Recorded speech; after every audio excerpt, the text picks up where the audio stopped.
But thank you. I'm very happy to be here and share a few thoughts about business models and business modeling. I kind of subtitled it "In the Real World" because I've heard a lot of academic and more abstract views of and those are very helpful. What business models are. I have quite a bit of experience applying business models and in the real world and learning through a lot of trial and error, some things that work and just as importantly, some things that didn't work and learning from them. So happy to pass this on. So I thought I would just quickly, and I'm gonna go fast. I don't know how you usually do this. People can ask questions, interrupt me, put it in chat, whatever you guys are comfortable with is fine with me. I don't mind being interrupted. So I know, this is probably repetitive for a lot of you, but probably worth just quickly going over again, at least what is a business model. This is one of those things like the proverbial elephant and blind people where, depending on what part you touch, you have a totally different view of what the thing is. So with business models, I've heard a lot of different definitions. And, some people emphasize one aspect or another. So this is my take on it based on what I think, is important in a startup. And then talk about what some of the components are of the business model, how they fit together and how they work together. And I use the word dynamic because one of the things that I think bothers me when I hear about business models is people present a screen showing, for example, the architecture of their business model using one of the various tools, and it's kind of frozen in space, and there's no aspect to kind of how it evolves and how things move. And I think being a relationship between your business model and your milestones and the kind of key points where one aspect impacts the other, and the directions of those interrelationships are really critical. And then just, a little bit about where business models go wrong, because like I said, that's a lot of times the best learning experience is through failure. And it's better to learn from other people's failure than have to live through it yourself, although probably bound to do that, and there's nothing wrong with it. And then just some final thoughts. So Eric, since I didn't want Eric to shame me about not talking about my background, this is specifically put together for this purpose. I could have done this in a lot of different ways, but just in terms of my startup experience and some of the companies that I have worked for, well, I guess all 7 of my companies ended up in some kind of exit. My first company, which launched the website MapQuest, which some people say was one of the first unicorns, since we our valuation when we went public was $1 billion in 1999. I was fortunate enough to be the founding CEO of it. Of course, I had a team of people working with me on it, but with that one, that went all the way from conception through rounds of fundraising to an IPO to a sale in a fairly compressed short of time. So I kind of lived through that.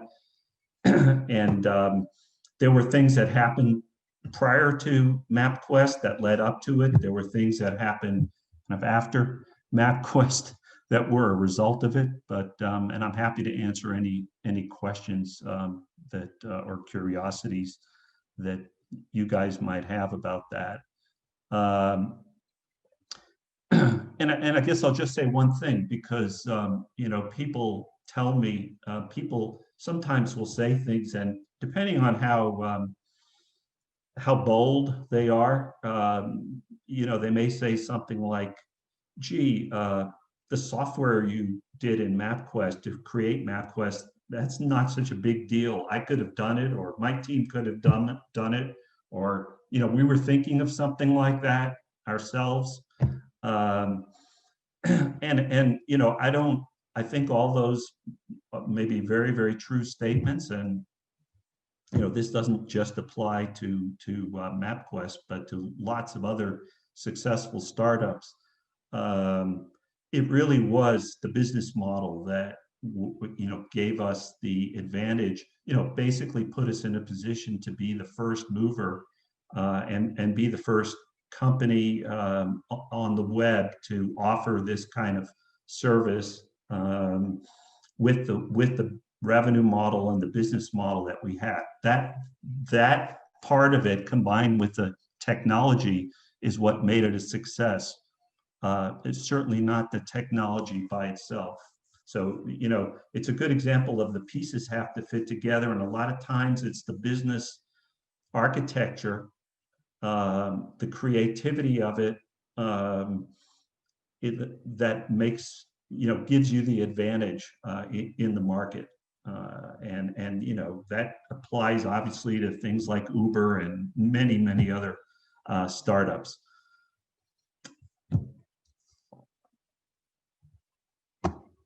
Okay, so some of these things really can go without saying, but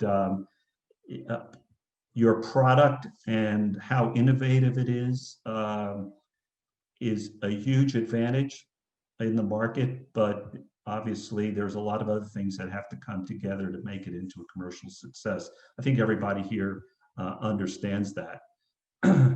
And putting that all together is kind of the job of the business model. The model itself is the result of the design of the business, the design of the architecture of the business, if you want to look at it like, with the analogy of designing a home.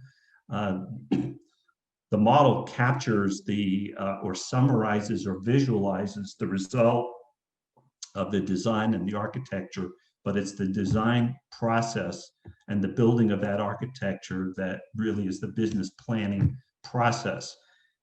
And the two key things to me, is my personal opinion in business planning, is number one, do you create and deliver value for your customers, and how important, how strong is that value? Is it valued by the customers that you're aiming it at? The process of creating that value is kind of how you design your product. So that's critical because it affects the value, the end result value. How you deliver that, has to do with how the customers will extract the value from your product and offering. So, that one sentence kind of summarizes that whole value chain, which is to me the most critical part. And then, the arrow going back the other way from the value to your customers to back to your company. If you don't have a way to extract some of that value, and that's usually extracted in the form of dollars or money, although it could be also extracted in the form of praise or publicity, things like that, or reputation, which are good too. But you have to be able to extract enough of that value from your customers to be able to generate a profit. So putting that together, and that part of it, the economic part of it, called the economic engine, is the other critical part. It has to start with the value. You have to have a way to deliver the value, and then you have to have a way to extract enough of that value so that it makes sense as an economic, assuming you are a for-profit company. So the business model itself is a visualization of these elements. And that's important just because it's a convenient way to make sure you're covering all the bases. I mean, that's kind of the way I look at it. So as the entrepreneur, as a CEO, your job is one of your jobs, one of your many jobs, is to orchestrate the pieces so that the business model and the engine are running as effectively as you can make them, since there are all these moving parts that have to work together to make this success. That's and of course you're doing it with your team. That's a very significant part of your job. And finally, having a good business model that can be visualized and summarized is, of course, a great preparation for various kinds of things, including investor pitches, how you present yourself to the market with the help of communications, marketing communications, effectiveness. So, I think some of you I know are familiar with the business model canvas. I'm not going to go through this at all. There are many versions of this. It's just a very convenient shorthand way of summarizing. And like I said, making sure that you're covering all of these key aspects, that you've at least thought through them. And consider them. In some cases, they translate into your business plan and your business forecast and your financials and your financial plan, basically. But these pieces, which capture all the elements, it's a very convenient way to kind of keep track of it. It doesn't serve any other magical purpose or useful it doesn't solve anything using this canvas, but it's useful. One thing I always point out is that, and I'm sure the case is, this is true for all of you. The starting points where you're all starting from, can differ. So how you approach the business model and business modeling, differs, because some of you start with a technological innovation, and then your task is to, and normally you've been motivated to do that for a reason, which usually has to do with some perceived weakness in what's out there today, or a need or a pain. But things like iCore help validate that there really is value in the customer base and who those customers would be for this technical innovation. Some of you start with a need. You actually see a need out in the marketplace, and then you're kind of approaching this from a different perspective. How do I meet that need? How do I deliver it? Are there some technological innovations that can help me do this better than anyone else? Some people start with a team and have a great team with talents, and find, based on the talents, look around at where those talents could be best utilized and valued, and create a company, startup successfully based on that. And sometimes there's a mission driving it. I think we kind of covered a lot of this. How's my time?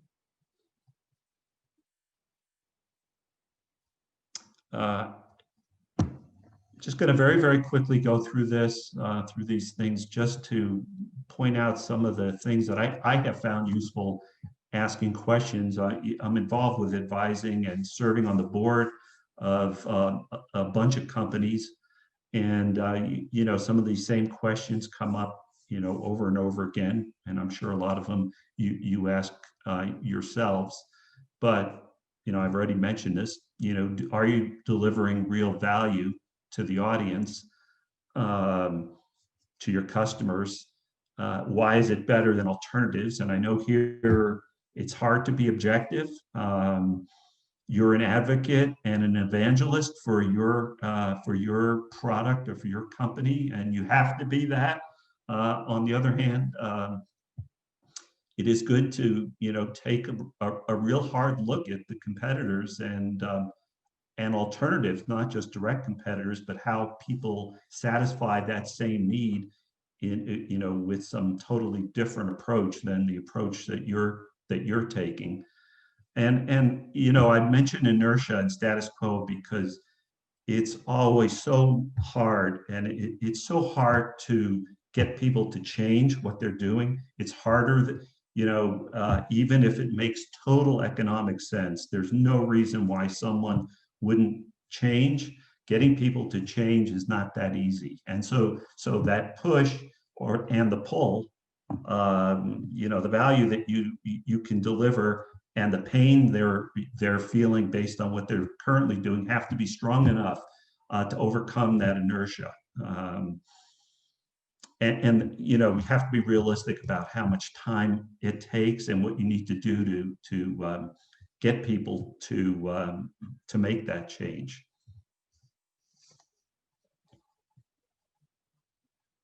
And just some common things, and these don't always apply, but bad stuff or negative stuff about your product, is it too complex? Is it more complex than it needs to be? Does it mean the customer has to have specialized people with training to use it? Are there extraneous features? Is the price a barrier?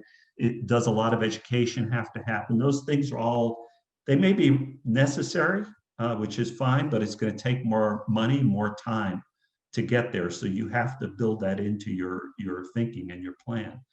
The stuff that's on the positive side, the simpler the product is, the broader the user base, the fact that features are focused, and there's not a lot of extraneous stuff. Of course, affordability, easily understood.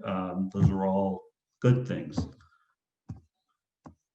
The market, I don't think I want to say anything more about this because I think you guys all know this. There's a lot of confusion, and some of this is, to be honest, pitch BS stuff. Like everybody wants to have billions of dollars of available market and comes up with a market, and of course, if you define your market broadly enough, that can be, all of computer science, all of IT, all of health science, whatever. So, I don't pay too much attention to this. It's necessary. On the other hand, understanding who you're going to sell to and understanding the target market is critical.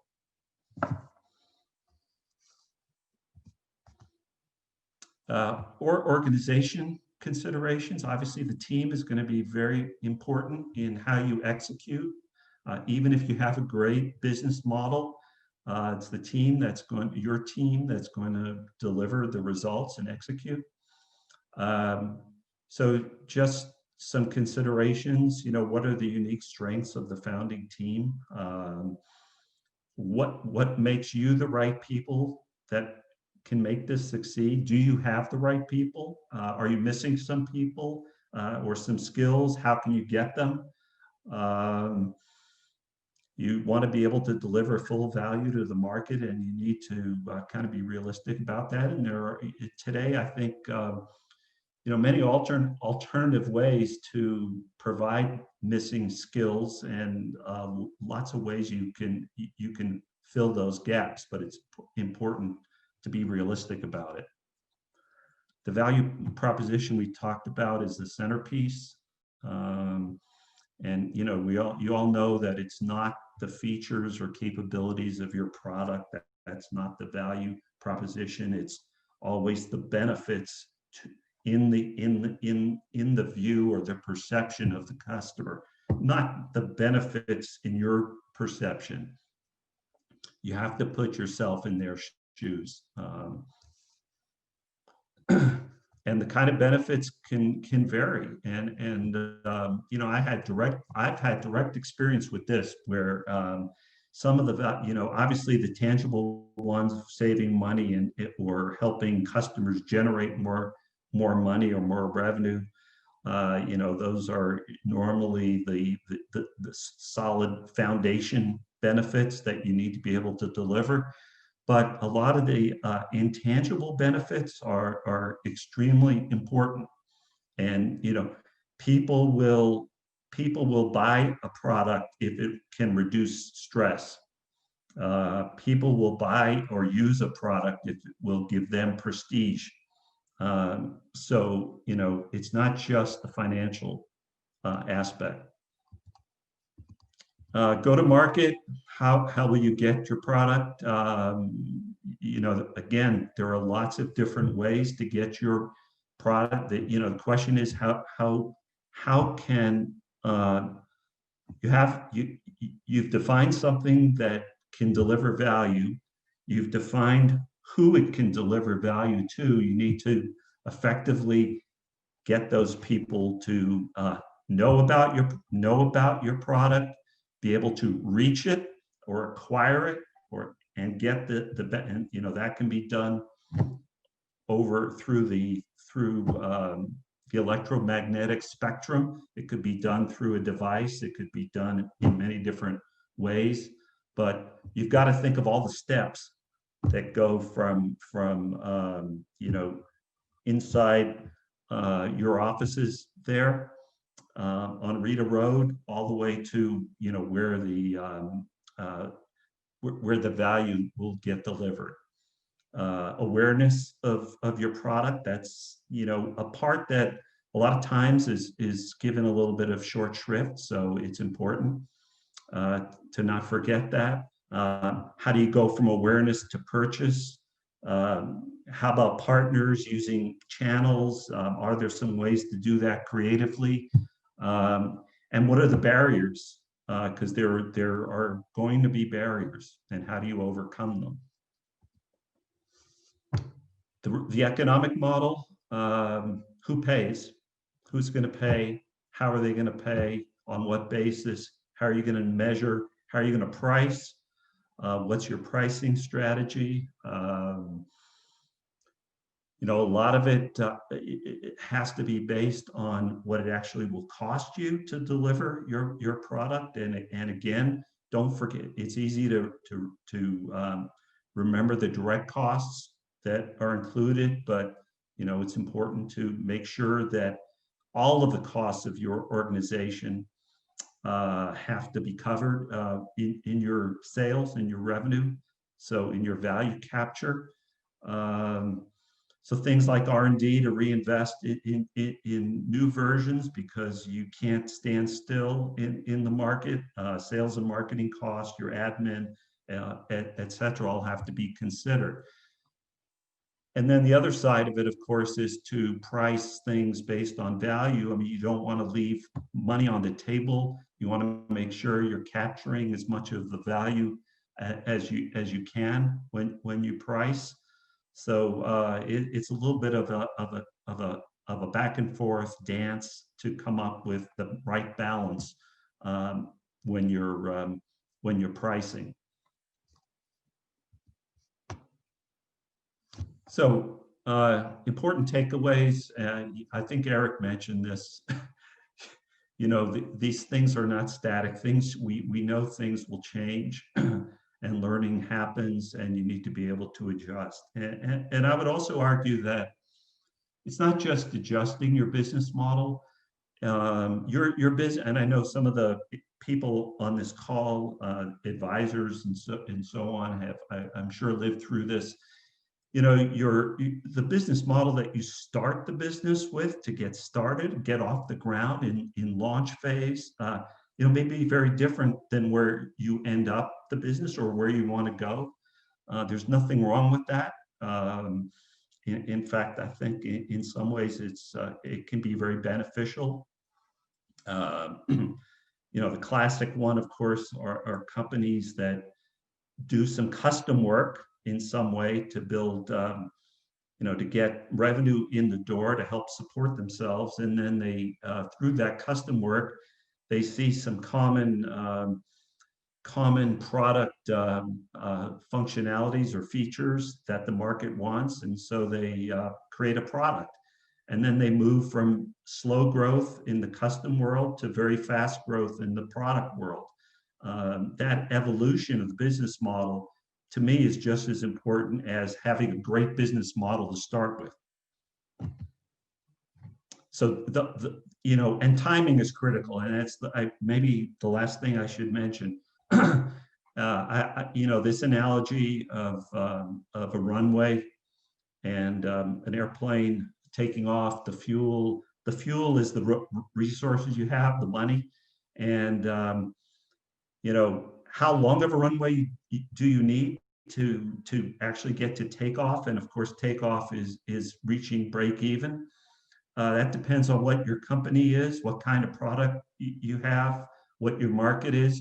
You've got to assess how long of a runway you need, and then you got to make sure you have the fuel to get there.